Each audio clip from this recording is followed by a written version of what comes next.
down 1,000 times. I ain't going nowhere. Yeah, I'm standing right here. Demons all around, but I ain't got no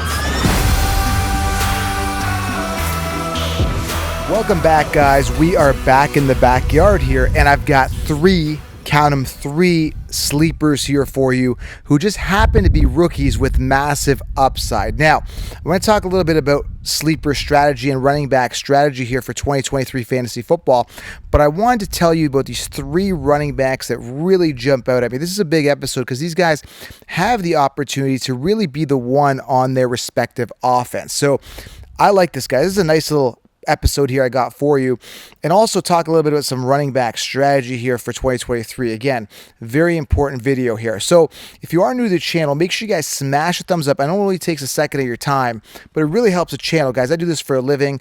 This is all I do, fantasy football, and I do it better than anyone else because I want to give you guys advice that actually helps you win. So I dig deeper. I don't do copy and paste. I'm really out here to help you guys win. So smash the thumbs up button and drop a comment below. Let me know about a running back sleeper that you have on your radar this year. Love to get the feedback here below. And of course, secure the 16-round draft solution. Once you secure the solution, you'll secure the championship. Sleepers, breakouts, optimal players drafted in each round. Everything, guys, on a silver platter for you. Printable cheat sheet, video training, updated notes up until the season starts. Grab 16 rounds, linked it below. All right, guys, I see the wind kicking in here. Again, it's a beautiful afternoon here, Saturday night at the time of this recording, and I'm excited. I'm going to watch some UFC. My friend Beneil Dariush is fighting Charles Oliveira. Going to be a good card, so lots to look forward to. Summer is here. Fantasy's around the corner. Tons to look forward to. So let's dive into these three running backs here. I'm just so excited. I get giddy about fantasy football this year. I mean, this time of season, I should say. And I'm just super pumped. So again, let's make this interactive. Smash that thumbs up. The first sleeper I want to talk about, and then after I give you the first sleeper, I'm going to go some running back strategy here. The first sleeper I want to talk about here is Deuce Vaughn. Now, at the time of this recording, Dalvin Cook just got released from the Vikings. Okay, now he may end up on the Cowboys. There's talk he might end up in Miami. It looks like he's going to end up in Miami. May end up on the Cowboys. I feel he may end up on the Cowboys because, again, I'm not really sold on Pollard being the guy. Obviously, Deuce Vaughn, there's talk about him not being the guy because, again, drafted like in the 6th round or something like that. Small guy, but ultra explosive. More scrimmage yards, I believe, in 2022 than, believe it or not, Bijan Robinson. Okay, so more than Bijan, guys. I mean, this guy is like 5'6", 100, and I don't even know how many pounds, like 65, 70 pounds. He's a small dude, man, but he is strong. He's like a bulldog. So Deuce Vaughn is just really appealing to me as a late round sleeper. And again, there is talk about maybe Dalvin Cook ending up there, or someone else, like another free agent or something like that. There's even talk about Zeke Elliott coming back, which I don't see happening. But if it sits the way that it does, I'm just not sold on Pollard being the guy. Again, when you look at running backs in their 4th, 5th year, they're just not the solution, right? They're just not someone that I trust, right? Like, again, similar situation with Madison, right? A lot of people saying Madison, he's coming off in and around round 7. His ADP just shot up from around like 8 and 9 to round 7. Now, Madison could have a great year, but he's just not a young, rookie, dynamic guy. He's a backup. And I have issues with drafting backups. Never mind drafting him at all, but especially drafting him in like round 1, which is where Pollard is going. Man, are you nuts? You're getting him literally copied and pasted from last year. So I'm not sold on Pollard. So going back to why I like Deuce Vaughn, there's a motorcycle going on behind me here. The reason why I like Deuce Vaughn is because the opportunity is there for him to really get a big role in that Cowboys offense. And understand, Deuce Vaughn was also the son of the top scout over with the Dallas Cowboys. So huge opportunity for Deuce Vaughn, who the team likes. They got a steal on him. Again, I'm just really, really excited about Deuce Vaughn this year. And again, you get him for immense value. Sometimes he goes undrafted. Sorry, guys, I got bugs crawling on me here. Bugs all over here. One sec. Okay. That was a weird one. Okay, so back to it. Like, again, the opportunity is there here, guys, for Deuce Vaughn to really, really shine. Obviously, the coaching likes him. The team likes him. The scout likes him. It's his dad, right? The top Cowboys scout. And again, strong, compact, tons of scrimmage yards. Go look at his college numbers. Go look up Deuce Vaughn college stats. I mean, he runs, he catches strong. I mean, he could do run up the middle, run up the side, watch the tape on him. Just electric guy. He's an electric player. Might be the steal of the draft. He's a big-time sleeper. And again, I'm not sold on Pollard. So I'm fading Pollard, and I'm going Deuce Vaughn later, okay? Now, secondly, we're talking running back strategy here. You shouldn't really be looking at running back sleepers too heavily simply for the fact that you've gone top heavy running back early anyway. So if you've secured your Jans or your Jonathan Taylors, your Najee Harris, your Breece Halls, all the other guys that I like in the first 3 to 4 rounds, maybe even a Jamar Gibbs in there, a couple other guys. And again, I explain all this in the 60-round draft session. So you've gone top heavy for the running backs, which is a smart thing to do because you're securing the most scarce position. Now, when you are looking again at running back sleepers, it's good to stash and add and keep making that core robust because running backs, you can never get enough of them. But the main focus is to go top heavy when you're looking at running backs. Again, all this is laid out in 16 rounds, but you need to be aware of this. So yes, sleepers are great at the running back position. Add a couple near the end. Here's a couple I'm giving you right now. But yeah, you want to go top heavy on running back. So sleeper's not as big of a priority as other positions like wide receiver and tight end, which again, I get major value later for guys that could really go to the moon, okay? So let's talk about another sleeper here for you, and that is Tank Bigsby, right? You could say Bigsby because it's spelled B-Y, and Bijan, right? Bijan. Anyway, Tank Bigsby, it should be Bigsby, but either way, I like this guy. 3rd round pick, Jacksonville Jaguars. Love this offense. Love Trevor Lawrence. Not sold on ATN. Okay. I love Calvin Ridley. Love Trevor Lawrence stepping it up this year. And again, we just did this episode on projections, and like the mainstream can sheeps us. Like ESPN had Trevor Lawrence, I think just finishing kind of similar or just less than what he finished last year. No, dude, this guy's taken a huge leap forward this year. Love Lawrence. And Bigsby's a nice addition because you've got a true potential workhorse running back here on this offense.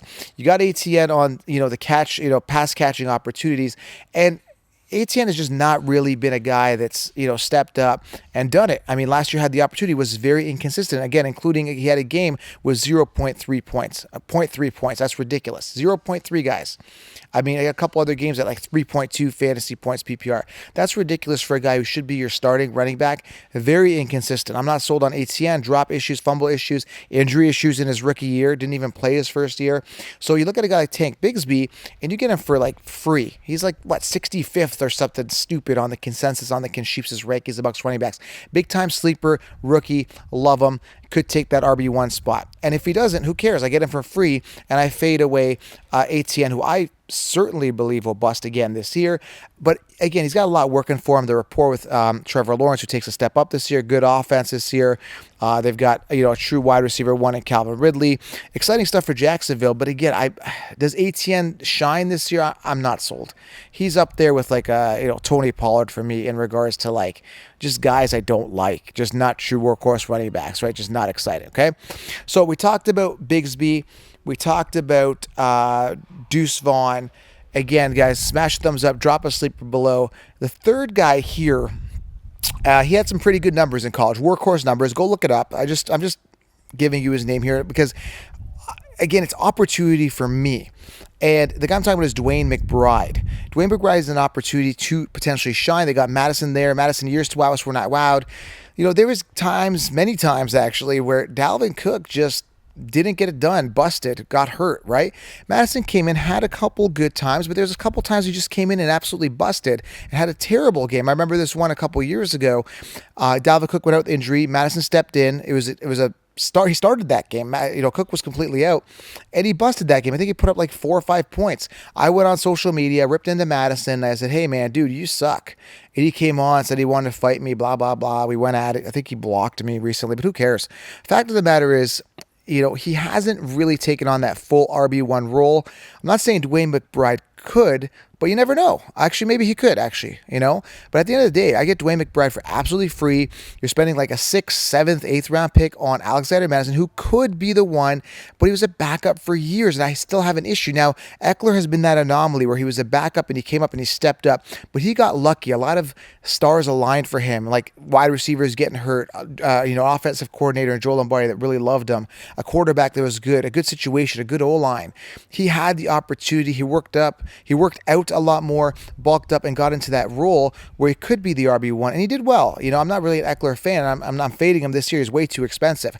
But when you look at other guys like Madison, can they take that role? Yes, but I'm not paying the price. So again, I look at the same scenario here with like a Deuce Vaughn or a Tank Bigsby, and again, similarly with Dwayne McBride, where I'm not 100% sold or convinced on the RB1 in front of them. Not only that, the RB1 in front of them is way too expensive. So again, think about this, guys. You're going for true workhorse running backs in the early rounds where Pollard and Etienne are going. Like you said, you're going for true ones, and you're getting the backups of the guys that I'm not really sold on. Maybe you're not really sold on because, again, either they were backups for years, 4 or 5 years in the league, years to wow us, we're not wowed. And, again, it's all situational stuff.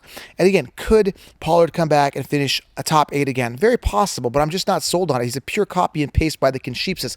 I'm not sold on it. And I just feel like before this thing, this season starts, that maybe they bring in someone else. Maybe they bring Zeke back or Leonard Fournette or bring in Dalvin Cook. I don't know. But again, I'm not sold on these guys, and I'm willing to draft their backups for upside. So, and again, you get them for immense value, okay?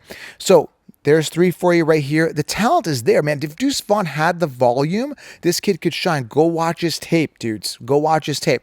Again, the knock to him is that he is small.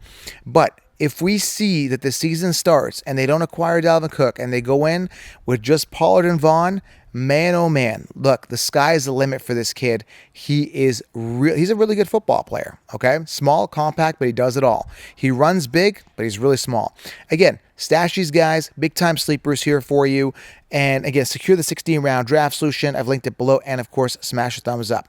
I appreciate you guys being here. Hopefully, you guys are getting a lot of knowledge. This is not copy and paste stuff. Everyone else is telling you just get yourself a Clyde Edwards-Helaire later or someone stupid like that. No, roll the dice on some of the guys I just mentioned, right? And way more upside and opportunity. It's all about opportunity, upside, depth chart, the Cuddy system. Consistency, upside, durability, depth, and youth. Once you understand this, you'll be light years ahead of the competition. All right, guys? Smash a thumbs up. Comment below. Appreciate you guys. Have a good Saturday. I'm out.